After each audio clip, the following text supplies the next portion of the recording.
माता की, भारत माता की। आचार्य नरेंद्र अमर रहे, आचार्य नरेंद्र अमर रहे, वल्लभ भाई पटेल अमर रहे, सरदार वल्लभ भाई पटेल, सरदार वल्लभ भाई पटेल, सरदार वल्लभ भाई पटेल। महात्मा गांधी अमर रहे, महात्मा गांधी अमर रहे, आचार्य नरेंद्र अमर रहे। समाजवादी पार्टी जिंदाबाद, समाजवादी पार्टी जिंदाबाद। भारत माता की, भारत माता की, भारत माता की। बात आचार्य नरेंद्र जी से या दो विभूतियों का जन्मदिन है, तो आचार्य नरेंद्र देव एक विलक्षण प्रतिभा के धनी शिक्षक, जैसा कि आदरणीय जगन्नाथ जी ने बोला कि काशी विद्यापीठ और लखनऊ विश्वविद्यालय के कुलपति वकालत छोड़कर आप इतिहास के अध्ययनरत में रहे, तभी उन्हें यह उपाधि मिली। बात अभी उन्होंने एक बात की, उसी बात के साथ मैं जोड़कर एक बात करता हूं कि आचार्य नरेंद्र देव के बारे में कि समाजवाद का उद्भव कहां से हुआ।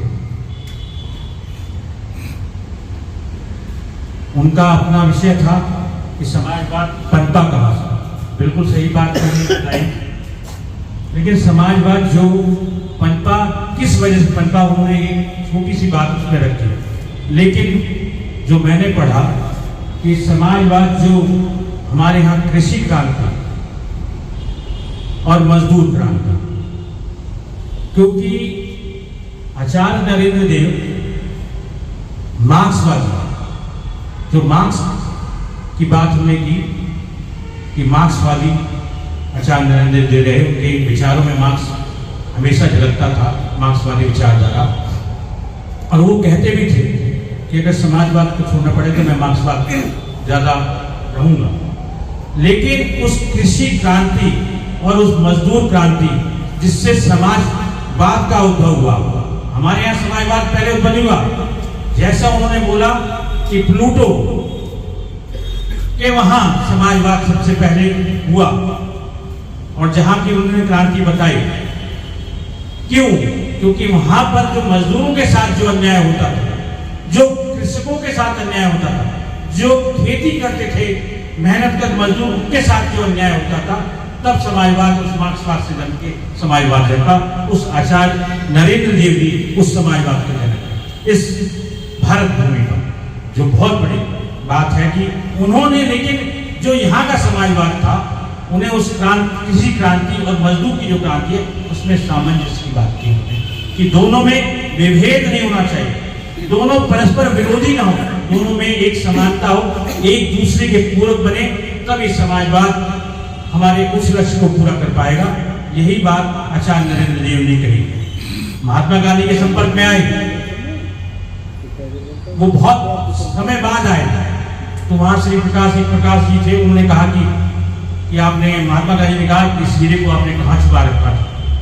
तो आचार्य नरेंद्र जी का योगदान इस भारत के लिए, चाहे वो स्वतंत्रता आंदोलन रहा हो, चाहे वो समाज की आर्थिक जो दुर्दशा थी, चाहे कृषकों की थी, चाहे किसानों की थी, चाहे मजदूरों की, उसको समझ में उन्होंने जो बौद्ध दर्शन की बात की, तो उसको समझना चाहिए हम लोगों को कि उस समानता की जो बात करी उन्होंने, वो उनके बात में जो होती है वही समाजवाद हमारे लिए होना चाहिए हमेशा। सरदार वल्लभ भाई पटेल, सभी लोग आप परिचित हैं, बहुत बड़ा नाम, भारत देश के प्रथम उप प्रधानमंत्री, प्रथम हमारे गृह मंत्री, भारत रत्न लौह पुरुष, और अभी आदरणीय जगन्नाथ जी ने कहा बिस्मार्क की उपाधि उन्हें मिली। एक सरदार जी की उपाधि उन्हें भी मिली जो 1928 में उन्होंने बारडोली का आंदोलन किया। ऐसे ही लौह पुरुष, अब कहेंगे लोग कि लौह पुरुष किसने बताए, सब लोग कहेंगे वर्तमान में अभी सरकार ने बना दिया उन लोग। लौह पुरुष महात्मा गांधी ने उन्हें लौह पुरुष, एक ऐसी दृढ़ इच्छा शक्ति, एक ऐसे कर्तव्यनिष्ठ, ऐसे ईमानदार और ऐसी देश की एकता के सूत्र में देश की एकता को बांधने के लिए जिन्होंने 562 रियासतों, देश अब तो आजाद हो गया, हमारे लाखों लाख बलिदानों के और स्वतंत्रता सेनानियों के बलिदानों से देश आजाद हुआ, लेकिन देश विघटन के कारण था, देश विखंडित था, बहुत सारे राजवाड़े थे, हर जगह राजवाड़े थे। उस काम को अगर एकता के सूत्र में किसी ने बांधने का काम किया तो लौह पुरुष सरदार वल्लभ भाई पटेल ने किया। वो दृढ़ इच्छा शक्ति से उस देश को एकता के सूत्र में बांधने का काम किया। आज वर्तमान में बहुत सारी सरकारें, मैं जब भी बात करता हूं तो सब लोग कहते हैं कि बहुत ही नकारात्मक बात कहता हूं। बात नकारात्मक नहीं, बात समझने की है, बात उस महापुरुष की कि हमें समझना पड़ेगा जिस महापुरुष ने उस संगठन पर प्रतिबंध लगाया, आज वो सिर्फ वोटों की राजनीति के लिए उन्हें पूजने का काम करते हैं, उनका स्टैचू लगाने का काम करते हैं, रन फॉर यूनिटी करना चाहते हैं, एकता की बात बताना चाहते हैं। और उसके लिए मैं आपको बताना चाह रहा हूं कि सरदार वल्लभ भाई पटेल ने कहा कि कोई देश और समाज तभी तरक्की कर पाएगा जब वो अपनी जाति छोड़ेगा। वह समाज और देश अपनी जाति व्यवस्था छोड़ेगा और अपना धार्मिक व्यवस्था छोड़ेगा। और आज क्या हो रहा है कि हम लोग जातियों को ज्यादा मानने में लगे हुए हैं, जाति विभेद ज्यादा हो गया है, धार्मिक विभेद ज्यादा हो गया है। उसका वो काम आज की सरकारें कर रही हैं, समाज तो कर रहा ही है कि हम अपनी जाति बनने में ज्यादा हो गए, हमने वो सामंजस्य खत्म कर दिया, वो प्यार अमन खत्म कर दिया है, आपस में भाईचारा खत्म कर दिया है। वो उनके लिए वोटों की राजनीति, उनके स्वार्थ की राजनीति को पूरा करना चाहते हैं, उस जाति बंधन को और बढ़ाना चाहते हैं, उस धार्मिक भेदभाव को और खाई को पैदा करना चाहते हैं देश में, लेकिन उनके विचार को, उनकी विचारधारा को, उनके सिद्धांत को नहीं मानना चाहते। ये देश वही तरक्की कर पाएगा, देश तभी अमन चैन जब तक कायम नहीं होगा, उसमें सभी जातियों को सम्मान नहीं मिलेगा, सभी धार्मिक जितने भी लोग हैं उनको सम्मान नहीं मिलेगा। आज क्या हो रहा है आप समझ सकते हैं, मैं उसमें ज्यादा नहीं जाना चाहता। और उन्होंने एक तो बात ये कही, उस बात को आपको समझना पड़ेगा, बहुत आत्मसात करनी पड़ेगी कि हमारा समाज तभी आगे बढ़ पाएगा जब हम सब लोग मिलजुल कर एक साथ एक तरह के सूत्र में बनेंगे। उन्होंने जो देश के लिए किया, इस समाज के लिए किया, हम उसका थोड़ा अंश भी मात्र कर पाए, ये उनके प्रति हमें सच्ची श्रद्धांजलि होगी। बहुत बहुत धन्यवाद। मैं आचार्य नरेंद्र देव जी के और सरदार वल्लभ भाई पटेल के चरणों में नमन करते हुए इतना कहना चाहता हूं कि आजादी के पहले जब ब्रिटिश गुलामी में भारत था तो इन महान आत्माओं ने बहुत ही यातना दी, जेल गए। आचार्य नरेंद्र देव जी के बारे में सारे लोगों ने बताया, और शिक्षा के क्षेत्र में बड़ा काम किया था।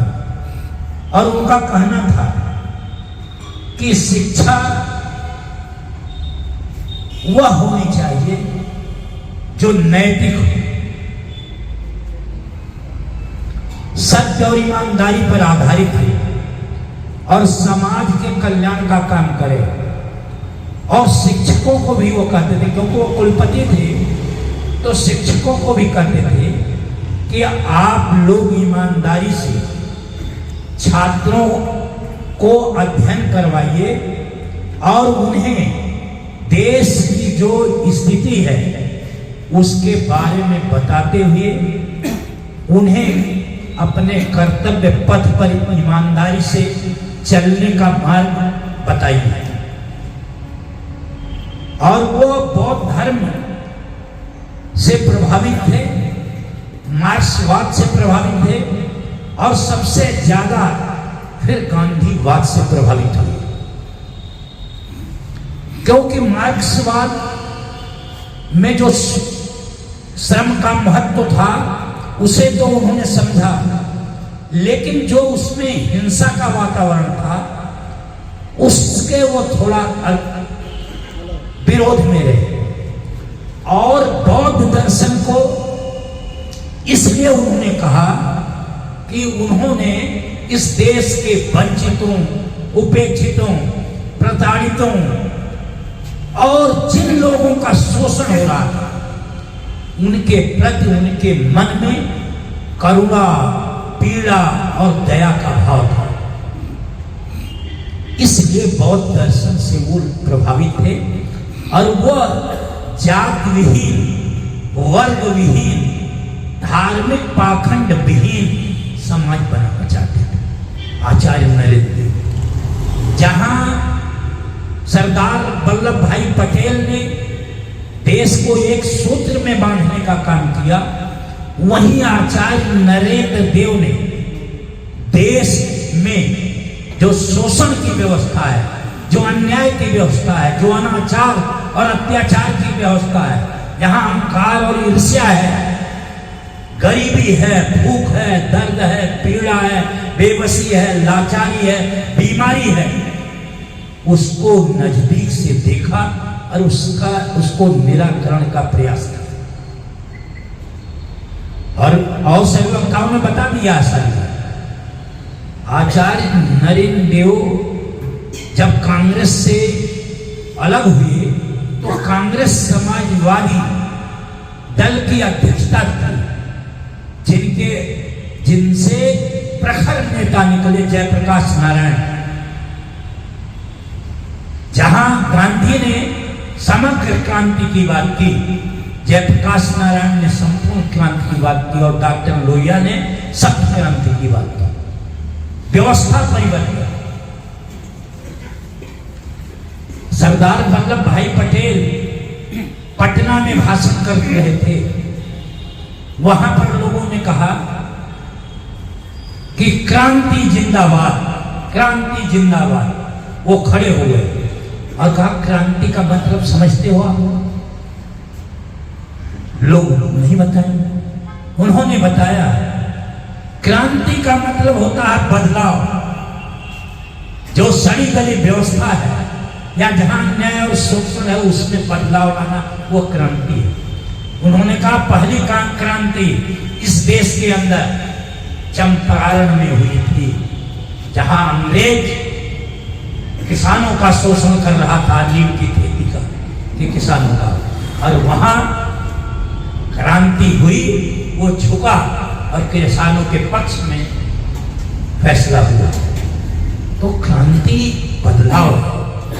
और यहाँ ज्ञानपीठ केंद्र पर जो कार्यक्रम हो रहा है वो बदलाव के लिए हो रहा, क्रांति के है कि हम धार्मिक पाखंड से दूर रहेंगे, हम सद्भाव, भाईचारा, प्रेम, न्याय और बंधुत्व की भावना से काम करेंगे, लोगों को समान समझेंगे और अहंकार, अन्याय, अत्याचार, नफरत, असहिष्णुता से दूर रहेंगे और सहयोग करेंगे।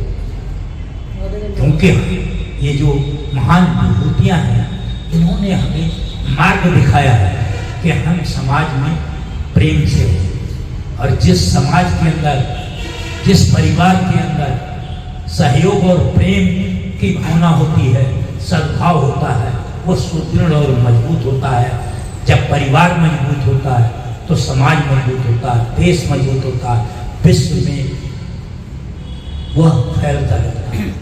पूरी दुनिया में जितने देश विकसित हैं वहां पर नफरत और असहिष्णुता का वातावरण नहीं है, वहां मोहब्बत का वातावरण है। हमें मोहब्बत समाज में बनाना है, तभी हम इन महान पुरुषों सरदार वल्लभ भाई पटेल और आचार्य नरेंद्र देव के सपनों का भारत बना सकते हैं। ये तो आधुनिक भारत के शिल्पकार हैं, इनकी जितनी भी हम बात करें वो कम है। तो इन्हीं शब्दों के साथ आप लोगों का पुनः अभिनंदन करता हूँ और स्वागत करता हूँ और आशा करता हूँ कि संकल्प ले जाएंगे लेकर जाएंगे कि हमें क्रांति करनी है, समाज में बदलाव लाना है। बहुत बहुत धन्यवाद करता हूँ। तो आज आप देखेंगे कि हमारा समाज किस तरफ जा रहा है। बेरोजगारी, गरीबी, भुखमरी एक तरफ तो बढ़ती जा रही है, मगर एक तरफ जो है धन इकट्ठा होता जा रहा है। और इसी ने बहुत अच्छा कहा कि व्हेन वेल्थ एक्युमुलेट्स मैन डिकेज, आदमी बर्बाद हो जाता है और धन तिजोरियों में जमा होता है।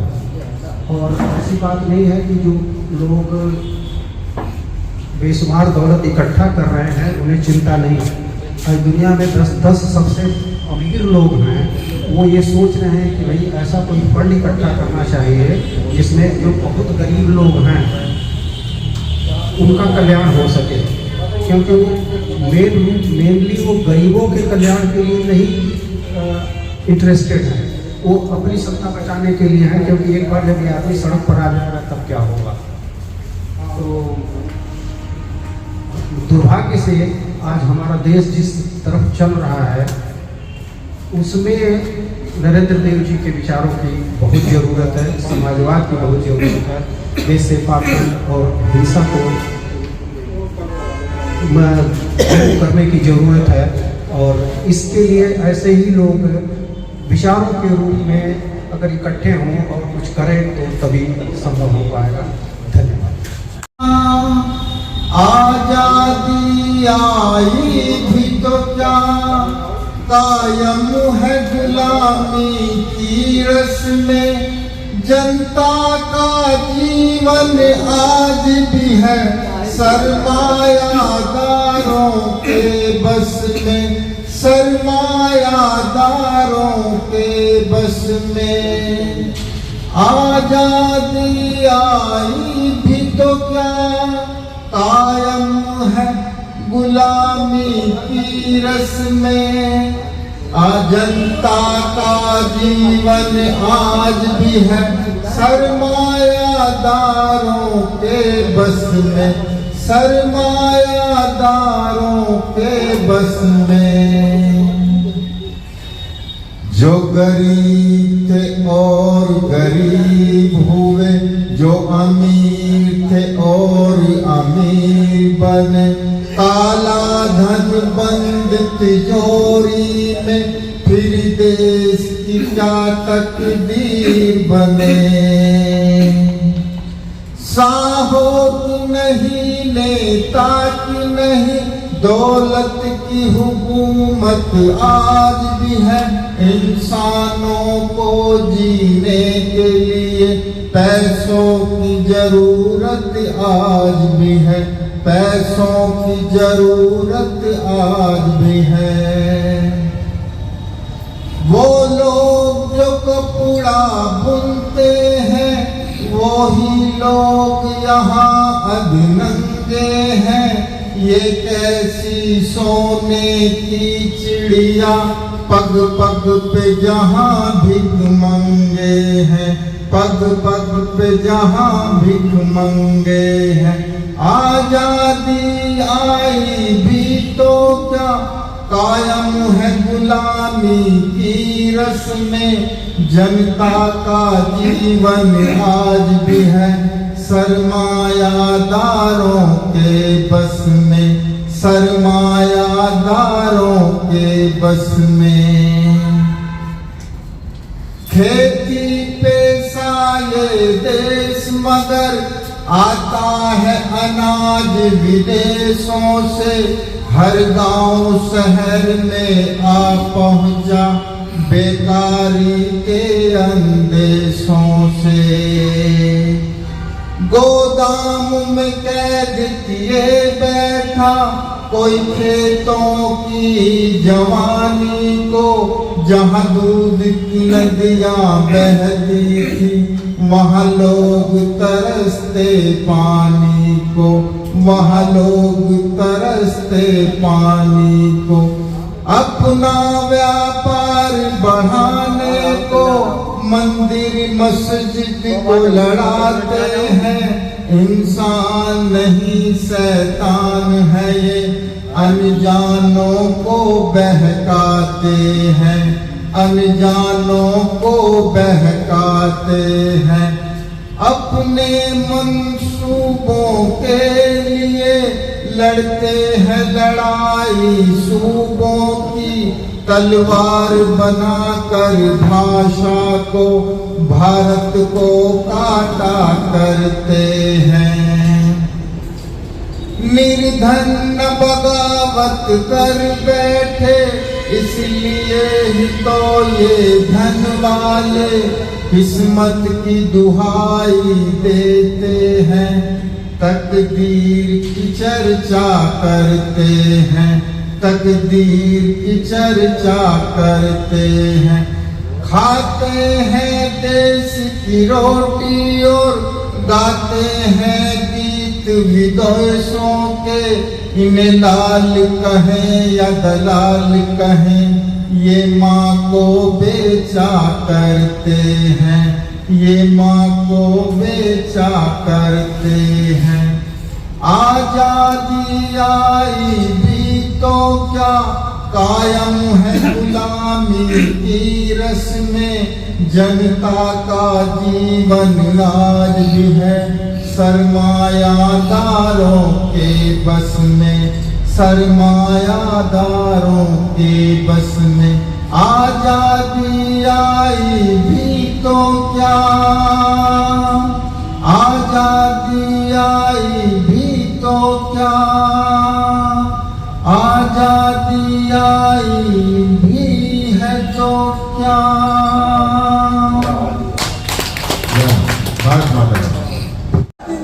अखिलेश यादव जिंदाबाद, अखिलेश यादव जिंदाबाद, डिम्पल यादव जिंदाबाद, डिम्पल यादव जिंदाबाद, मुलायम सिंह यादव अमर रहे। इधर आवाज आ रही, इधर से नहीं जा रही। बहुत बहुत धन्यवाद। आपने दो महान सोगेर जीवनी, उनके विचार, उनके कार्यकलाप वो सब आपने सुने, जाने, आपका ज्ञान वर्धन हुआ और आपको अभी